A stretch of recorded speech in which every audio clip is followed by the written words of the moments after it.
මිනිස්සුන්ට ඕනේ සතුරෙන් ජීවත් වෙන්න. තේරෙනවද? ශෝකයක් ආපුවා මේක නැති කරගන්න ඒක අයින් කරගන්න තමයි මිනිස්සු try කරන්නේ ගොඩක් වෙලාවට. එහෙම නැද්ද? ඔව්. ප්‍රශ්නයක් ආපු වෙලාවට අපි ප්‍රශ්නේ විසඳන්නනේ අපි ප්‍රශ්නේ ජීවිතේ අයින් කරන්නනේ උත්සාහ කරන්නේ. තේරෙනවද? හැබැයි ප්‍රශ්නේ තියෙන්නේ මොකද්ද?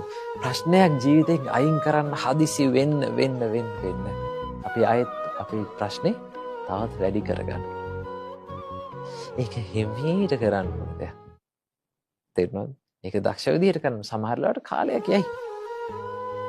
ප්‍රශ්නේ හිතින් අයින් කරගන්න. නේ? ඒ දුක හිතින් අයින් කරන කාලයක් යයි.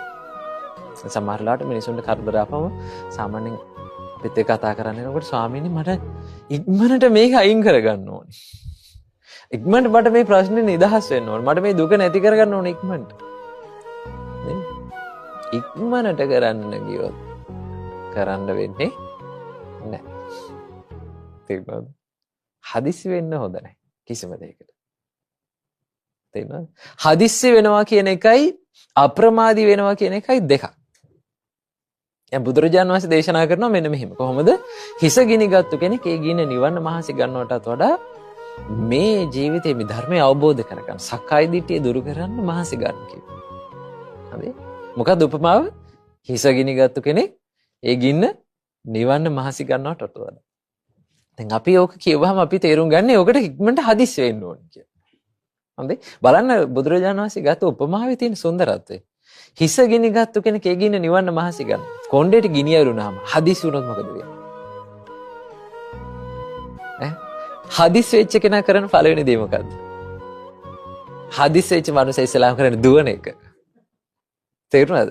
කරන්න හොඳම නැති දේ කරන්නේ. හිසට ගිනි ඇරිච්ච වෙලාවට කරන්න ඕනේ පළවෙනි දේ මොකක්ද? හදිස්සි වෙන එක නෙමෙයි. සිහිය උපදවා ගන්න. මම මොකද්ද දැන් ඊළඟට කරන්න ඕනේ? කරන්න හොඳ දේ මොකද්ද?